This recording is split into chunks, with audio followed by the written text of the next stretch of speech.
మిత్రమా, ఏమైనా అవతల వారి మూలంగా మనం బాధపడితే అది వాళ్ళకి చెప్పేస్తే మన మీద ప్రేమ చూపిస్తారేమని అపోహతో ఉంటాం. కానీ ఈ రోజుల్లో అది తప్పు. ఇంకాస్త ఏడిపిస్తారు, లేకపోతే చులకనగా చూడడం మొదలు పెడతారు. వాళ్ళ ప్రేమ కోసం ఆరాటపడుతున్నామని తెలిస్తే ఇంకా ఇంకా మనసుతో ఆడుకోవడానికి చూస్తారు. అందుకే మిత్రమా, బాధపడ్డం మానుకో. వాళ్ళు ఏ రీతిలో నీతో ప్రవర్తిస్తారో అదే రీతిలో నువ్వు ప్రవర్తిస్తేనే నీ బాధ తెలుస్తుంది. కాదంటారా? ఎన్ని మాటలన్నా ఓపికతో భరిస్తూనే ఉన్నా, ఏ పని చేసినా ఏదో ఒక వంక భరిస్తూ ఉంటే నీ సహనాన్ని పరీక్షిస్తూ ఉంటారు.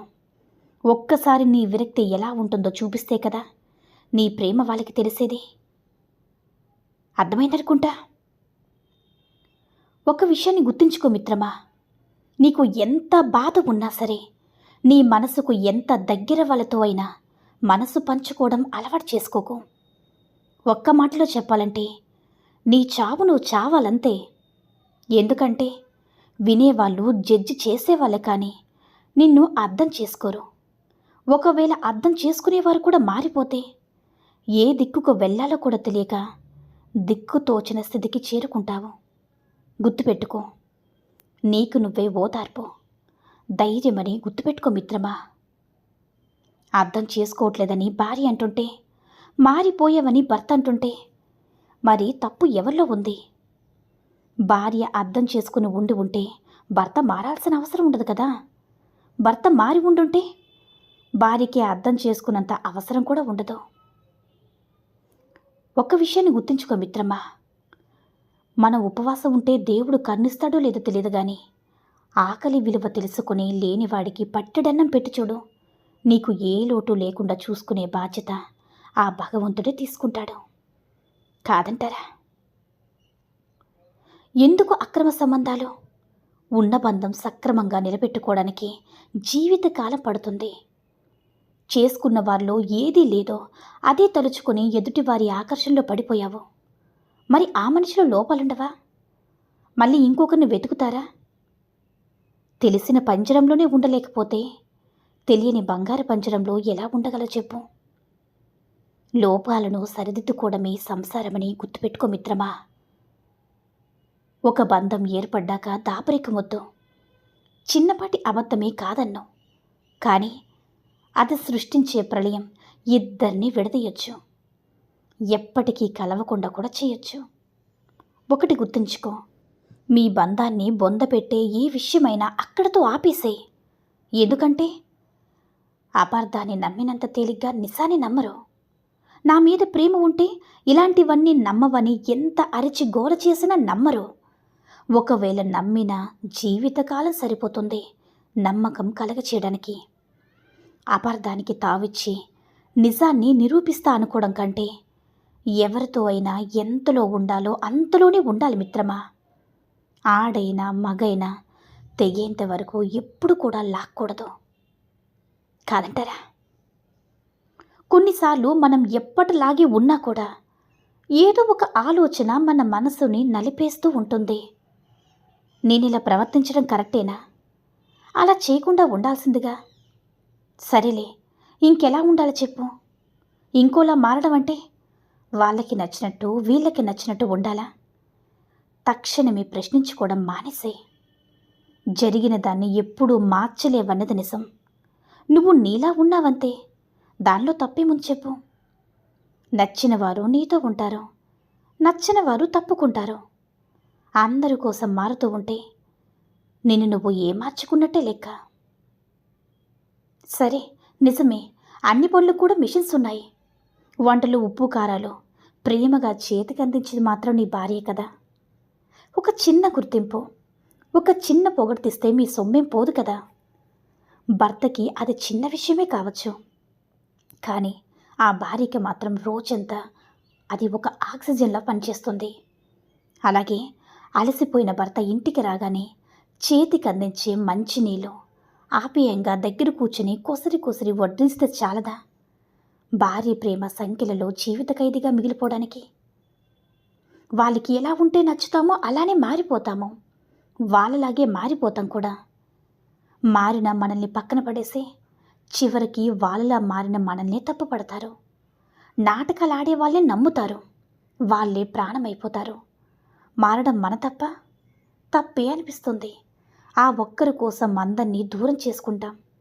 మనదే కదా తప్పు. మన దగ్గర ఒకలా ఉంటారు, వాళ్ళ దగ్గర ఇంకోలా ఉంటారు. మనకు జరిగిన నష్టం చెప్తే నమ్మరు. ఎందుకంటే వీళ్ళ దగ్గర బాగానే ఉంటారు కదా. మరి మనిషిని బట్టి ప్రవర్తన మారినప్పుడు వాళ్ళు మంచివాళ్ళ? ఏ ఒక్కరో చెడ్డ అంటే చెడ్డవాడు వెలవవు. అలాగే ఒకరి దగ్గర మంచి అనిపించుకుంటే మంచివారు కాదు. నీ పట్ల ప్రేమగా లేకపోతే లేనట్టే లెక్క. ఓ మదన పడిపోవద్దు. నేను రైటా రాంగా అని ఏది కూడా నిరూపించాలని చూడొద్దు. సహనంతో ఉండు, అదే చాలు. నీ ఇష్టం లేని చాలా పనులు చేస్తూ ఉంటారు మిత్రమా. అప్పుడు అర్థం చేసుకున్నానని చెప్పి క్షమించాన్న నెపంతో ప్రతిసారి నీకు గుర్తొచ్చినప్పుడల్లా నిలదీస్తే బంధానికి అర్థం లేదు.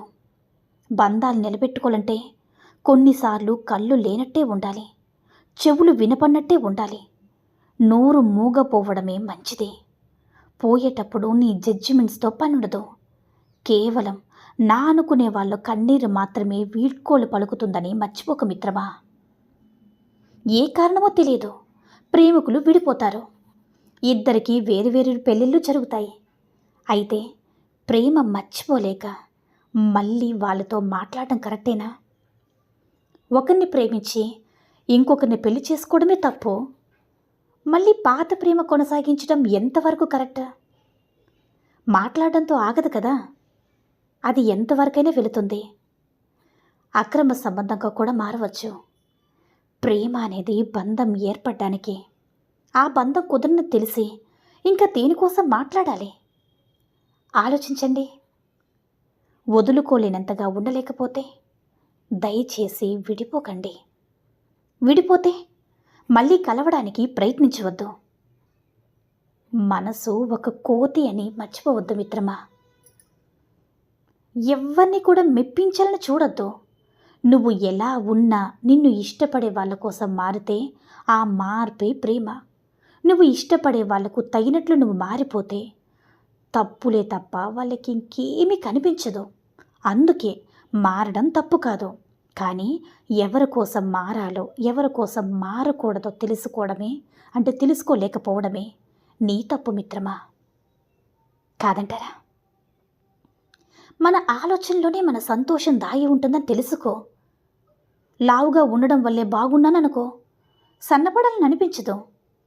ఎక్కువ డబ్బులు లేవు కానీ తృప్తి అయితే చాలా ఉందనుకో, జీవితం అసంతృప్తిగా అస్సలు ఉండదు. నాలో ఏదో ప్రత్యేకత ఉంది అనుకో, వేరే వాళ్ళతో పోల్చుకోవాల్సిన అవసరం ఉండదు. అర్థమైందా మిత్రమా? కావలసినవి కొనిచ్చినప్పుడు, ఇష్టమైనవన్నీ చేసినప్పుడు నా అంత అదృష్టవంతురాలు లేదని చాటింపు. కసిరాడనో తిట్టాడనో భర్తన్నాక ఏదో ఒక మాటతో చెడ్డవాడిగా చూపించడం, నా బ్రతుకింతని చెప్పిందే చెప్పి బాధపడ్డం, ఇదేనా బంధం అంటే? కొన్ని మనసులో దాచుకోవాలి. పెట్టేవాడికి తిట్టే హక్కు ఉండదా? భర్త విలువ పెంచినప్పుడే కదా నీ వైవాహిక జీవితం విలువ పెరుగుతుంది. చిన్న చిన్న గొడవలు, అపార్థాలు లేని కాపురాలే ఉండవు మిత్రమా. అది ఎప్పుడు కూడా నువ్వు మర్చిపోవద్దు.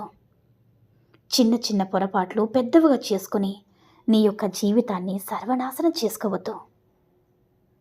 అర్థమైందనుకుంటా మిత్రమా. ఆమె చెప్పడానికి ముందే, అంటే తనకొచ్చినటువంటి కష్టమైన, నష్టమైన, బాధైనా ఏదైనా సరే, తన మనసులో ఏదైతే నీకు చెప్పాలనుకుంటుందో తను చెప్పడానికి ముందే నువ్వు అర్థం చేసుకుంటే, ఆ విధంగా నువ్వు ప్రవర్తిస్తే ఎలాంటి మొండి స్త్రీ అయినా సరే మీకు దాసోహమై నీకు లొంగిపోవలసిందే మిత్రమా. కాదంటారా? ఈ సూక్తుల్లో ఏ సూక్తి నచ్చిందో కామెంట్ చేయండి. ఈ వీడియో నచ్చినట్లయితే లైక్ చేసి షేర్ చేసి మరిన్ని వీడియోస్ కోసం మన ఛానల్ని సబ్స్క్రైబ్ చేసుకుని మాకు మరింతగా సపోర్ట్ చేయండి. ధన్యవాదములు.